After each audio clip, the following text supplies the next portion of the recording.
चालू राहू द्या. तर शेतकरी मित्रांनो, आज 2 ऑक्टोबर सगळ्यांना कल्पना आहे की गांधी जयंती आपल्याकडे असते. आजचा दिवस आपण वेगवेगळ्या कारणास्तव साजरा केलेला आहे, पण आजचा जो दिवस आहे तो आज आपण शेतकरी बांधवांसाठी बीज प्रक्रिया दिन व ई-KYC दिन म्हणून साजरा करत आहोत. आणि तालुका कृषी अधिकारी शिरूर कासा यांच्या वतीने किंवा महाराष्ट्र कृषी विभाग यांच्या वतीने हा दिवस आपण पूर्ण बीड जिल्ह्यामध्ये साजरा करतो आहोत. बीज प्रक्रिया दिनाचं महत्त्व सगळ्यांना माहिती आहे. जसं आपण वैश्वकोणामध्ये सुद्धा बीज प्रक्रियेचं महत्त्व आपण समजून घेतलेलं आहे. आणि त्यानंतर आता रब्बी हंगाम येऊ घातलेले किंवा अगदी फेब्रुवारी वगैरे आलेला आहे.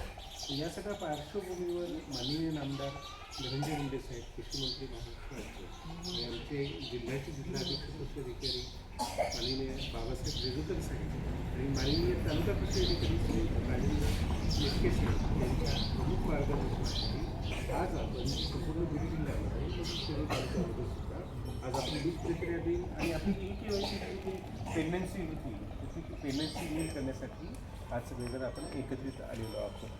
आपण पाहिलं की आपल्याकडे प्रामुख्याने रब्बी हंगामासाठी ह्या भागामध्ये हरभरा ही द्विदल पीक प्रमुख पीक आहे. आणि त्यानंतर आपल्याकडे रब्बी ज्वारी घेतली जाते, जी की खरीपामध्ये थोडीशी कमी प्रमाणात घेतली जाते. त्याशिवाय करडी पण आहे, पण करडीच आपल्याकडे एवढं क्षेत्र जास्त दिसत नाही. सूर्यफूल त्याचं पण क्षेत्र जास्त दिसत नाही. तर सुरुवातीला आपण जो विचार करणार आहोत तो रब्बी ज्वारीचाच विचार करणार आहोत. आता ही बीज प्रक्रिया कशासाठी करायची हा एक महत्त्वाचा मुद्दा असतो. कुठल्याही गोष्टीच्या पाठीमध्ये कार्यकारण भाव असतो. ते म्हणजे आता सूर्य उगवतो कशामुळे उगवतो, तिथे पृथ्वीची प्रदक्षिणा पूर्णपणे होत असते किंवा ग्रहाचं जे काही संतुलित फिरणं असतं, भ्रमण असतं, त्याच्या पाठीमागे एक असं मोठं कारण असतं. तसं जेव्हा आपण कुठल्याही सृष्टीचक्राचा विचार करत असतो तेव्हा त्याच्या पाठीमागे कुठली तरी गोष्ट असते. आज आपण ही रब्बी ज्वारीची बीज प्रक्रिया का करायची? तर सगळ्यांना कल्पना आहे, आपण ग्रामीण भागात राहतो की शुद्ध बीजापोटी फळे रसाळ गोमटी हा संत तुकारामांचा अभंग आहे. याचा अर्थ काय होतो की जो बीज जर शुद्ध असेल तर त्याच्यातून नंतरच्या काळामध्ये जे रोपटं येणार आहे, जे रोप येणार आहे किंवा नंतरचं जे काही पीक येणार आहे, पिकातून जे काही धान्य येणार आहे ते निरोगी येणार आहे, निकोप येणार आहे. त्याच्याशिवाय आपण अगदी सुरुवातीपासून जर त्याची काळजी घेतली म्हणजे बीज प्रक्रिया केली तर भविष्यामध्ये त्याच्यावर जो काही कीड व रोगाचा प्रादुर्भाव होणार असेल तर तो कीड व रोगाचा प्रादुर्भाव तिथे होऊ शकत नाही. आपल्या घरामध्ये असं छोटंसं बाळ जन्माला आलं की आपण लगेच त्याचं लसीकरण करतो. जुन्या काळी देवी होत्या, अलीकडच्या काळामध्ये प्लेग आहे, कावीळ आहे, इतरही बरेच बाळाच्या अंगावर रोग वगैरे गोवर येत असतो. तर असे हे जे काही रोग वगैरे बाळाला होऊ नये म्हणून आपण त्याचं लसीकरण करत असतो. त्याच बेसवर किंवा त्याच पद्धतीचा आपण या ठिकाणी अवलंब करतो की बीज प्रक्रियेमध्ये जर सुरुवातीला बीज प्रक्रिया आपण केली तर भविष्यामध्ये हे जे काही आपलं शेतातलं बाळ असतं किंवा रोपटं असतं, बाळसं झालेलं रोपटं असतं, त्याचा नंतर कीड व रोगापासून मोठ्या प्रमाणात त्याचा प्रतिबंध वगैरे होऊ शकतो. तर बीज प्रक्रियेचं प्रॅक्टिकल करत असताना आपण आज रब्बी ज्वारी या पिकाची बीज प्रक्रिया करायची असेल तर त्याचं अगोदरचं शास्त्र आपल्याला समजून घ्यावं लागणार. मुळामध्ये रब्बी ज्वारी ही एकदल पिकामध्ये येतं. एकदल म्हणजे जसं दल एक असतं किंवा हरभरा असेल तर ते द्विदल याच्यामध्ये.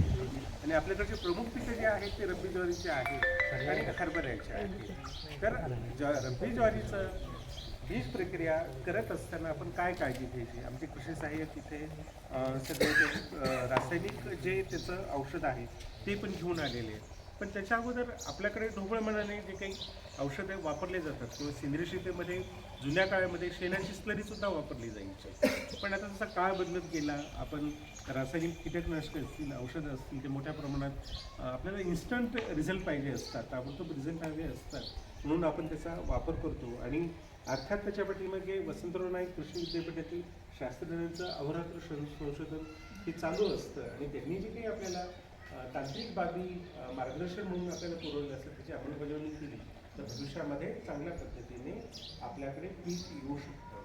तर रब्बी ज्वारीचा बीज प्रक्रिया करत असताना कुठली काळजी घ्यायची? तर सर्वप्रथम आपण हातामध्ये ग्लोव्ज घालायचे आहेत. आता प्रत्येक ठिकाणी ग्लोव्ज उपलब्ध होतील असं काही नाही, पण आपल्याकडे अशी मेन कापडाची पिशवी असली तर ती पिशवीसुद्धा असेल तर आपण हातामध्ये घालू शकतो किंवा ग्लोव्हसुद्धा जसे फारसे महाग नाही आहेत. तालुक्याच्या ठिकाणी किंवा जे काही असे रायमोह किंवा मोठे गावं आहेत, खोखरमोह वगैरे, त्या ठिकाणी गेला तर तुम्हाला हँडग्लोव्हसुद्धा उपलब्ध होऊ शकतात. आणि त्या हँडग्लोव्हज हातात घातल्यानंतर आपण ढोबळ माने 1 किलोसाठी किती प्रमाण घ्यायचं हे लक्षात ठेवायचं आहे. आता रब्बी ज्वारीमध्ये प्रामुख्याने काणी म्हणजे जे काही काजळी वगैरे रब्बी ज्वारी नंतर पडत असते, तर त्याच्यासाठी किंवा पोंगेवर असते, तर पोंगे मर होऊ नये किंवा काणी त्याच्यावर पडू नये त्यासाठी आपण प्रामुख्याने बीज प्रक्रिया रब्बी ज्वारीमध्ये करत असतो. तर सुरुवातीला जर आपण त्याच्यामध्ये थायरम किंवा थायमेथिझॉम थोडासा अवघड शब्द आहे किंवा गंधक आपण शुद्ध मराठीमध्ये म्हणूया आणि गंधकच लक्षात ठेवूया, कारण इतर याच्यामध्ये जाण्याचं काही कारण नाही आहे. जरी त्याचे शास्त्रीय नाव कठीण असेल तर आपण थोडंसं गोंधळून जातो किंवा मावळून जातो. तर गंधक आपण लक्षात ठेवायचं आहे. त्याची सुरुवातीला जर बीज प्रक्रिया केली तर सुरुवातीच्या काळामध्ये जो काही काळी रोग येत असतो तो पोंगेवर नंतर थोडंसं परिपक्व झाल्यानंतर येत असतो, त्यासाठी प्रतिबंध त्या ठिकाणी होऊ शकतो. तर गंधकाचं थोडंसं सुरुवातीला आपण त्याचं जे काही प्रमाण आहे तर ते जर 5 ml ते 10 ml प्रति किलोसाठी आहे. 10 ml आता रिसेंटली जे काही संशोधन केलेलं आहे त्यांनी त्याच्यामध्ये 10 ml एवढं प्रमाण दिलेलं आहे. आणि काही 1-1.5 महिन्यापूर्वीचं जे काही त्याचं लिटरेचर आहे किंवा संशोधन झालं त्याच्यामध्ये त्यांनी 5 ml दिलेलं होतं. तर आजच्या घडीपुरतं आपण 10 ml प्रति किलोसाठी गंधकाचं जे औषध आहे ते जर आपण रब्बी ज्वारीला घुसून वगैरे घेतलं आणि ते नंतर उन्हामध्ये, आता ऊन पडणं ही काही आपल्या हातातली गोष्ट नाही आहे, पण जसं ऊन पडेल किंवा थोडंसं असं वाऱ्याला जर सुकू वगैरे घातलं, आपल्या बाजेवर वगैरे जरी ठेवलं तरी भविष्यामध्ये तुम्हाला ते चांगलं सुकून आलेलं दिसतं. किंवा म्हणजे वाऱ्यावरती सुद्धा एवढं सामर्थ्य असतं की आपण नदीकाठी पाहतो किंवा धुण्याचा दगडसुद्धा त्याच्यामध्ये वाळून जात असतो.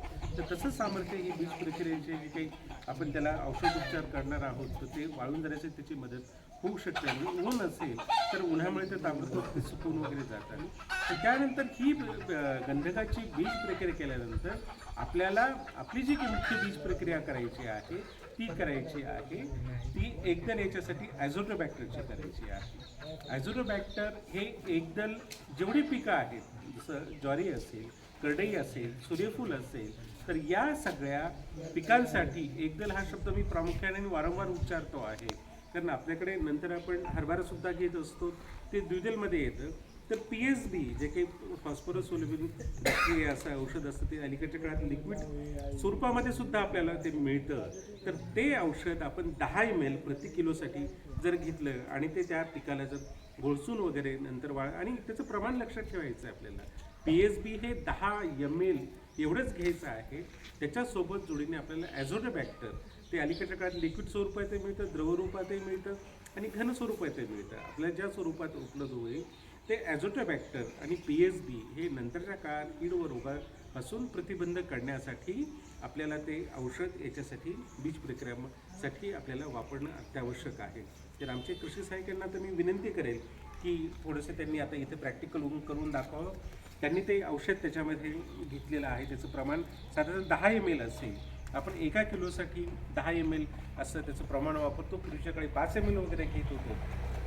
आणि हे जे औषध आहे तर त्याचं एक प्रकारचं कवच असतं किंवा अस्तर जे असतं ते बिजेच्या याच्यावर ते असं तयार होतं आणि हे अशा पद्धतीने आपण ते सगळं असं घोळसून वगैरे चांगल्या पद्धतीने घ्यायचं आहे. आपण या ठिकाणी त्याचं प्रात्यक्षिक करत आहोत आणि अतिशय साधी गोष्ट आहे ही, काही फार अशी टेक्निकल बाब नाही आहे की त्याला स्वतंत्र वेळ द्यायला पाहिजे. आपल्याकडे हे जे काही PSB औषध आहे किंवा हरभऱ्यासाठी रायझोबियम असेल किंवा ॲझोटोबॅक्टर असतील आणि सुरुवातीला गंधकाने तर हा क्रम चुकू द्यायचा नाही आहे. सुरुवातीला गंधक घ्यायचा आहे, गंधक घेतल्यानंतर आपल्याला ॲझोटोबॅक्टर आणि PSB हे एकत्रित घेतलं तरी चालतं, पण त्याचं जे प्रमाण आहे ते 10 ml प्रति किलोसाठी घ्यायचं आहे. आणि त्यानंतर हे जे असं बियाणं आहे ह्या पोत्यावर असं आपण विखरून वगैरे जर ठेवलं, जसं या ठिकाणी आमचे कृषी सहाय्यकांनी विखरून ठेवलेलं आहे, तर ते असं जर चांगल्या पद्धतीने विखरून ठेवलं आणि उन्हामध्ये वाळू घातलं तर इथून पुढचा जो आता आपला रब्बी हंगामाचा सीझन सुरू होतो आहे तर त्या हंगामामध्ये आपण याची पेरणी व्यवस्थित करू शकतो. पेरणी करत असताना सुद्धा नेहमीचं जे काही आपलं स्पेसिंग आहे ठीक आहे, शास्त्रज्ञांचं जे असेल ते तंतोतंत पाहावं अशी आमची अपेक्षा नाही, पण आपल्याकडे ज्या काही खतांच्या मात्रा वगैरे सांगितलेल्या आहेत त्या खतांच्या मात्रा सुद्धा वेळच्या वेळी देणं आवश्यक आहे. किंवा पारंपरिक पद्धतीने आपल्या गावामध्ये जी काही शेती चालू असते तर ती शेती जरी आपण व्यवस्थित त्या शास्त्रानुसार कंटिन्यू केली तर भविष्यामध्ये याच्यातून रब्बी ज्वारीच्या याच्यातून सुद्धा आपल्याला चांगलं उत्पन्न मिळू शकतं. आपण सगळ्यांनी पाहिलं असेल की सोलापूर जिल्ह्याला ज्वारीचं कोठार म्हटलं जातं. मंगळवेढ्याची ज्वारी पूर्ण महाराष्ट्रामध्ये प्रसिद्ध आहे.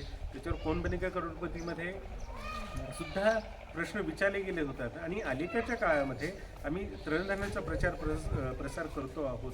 जसं की डायबिटीस असेल, मधुमेह असेल, लोकांचं वजन माझ्यासहित समजा अतिरिक्तपणे वाढतं आहे.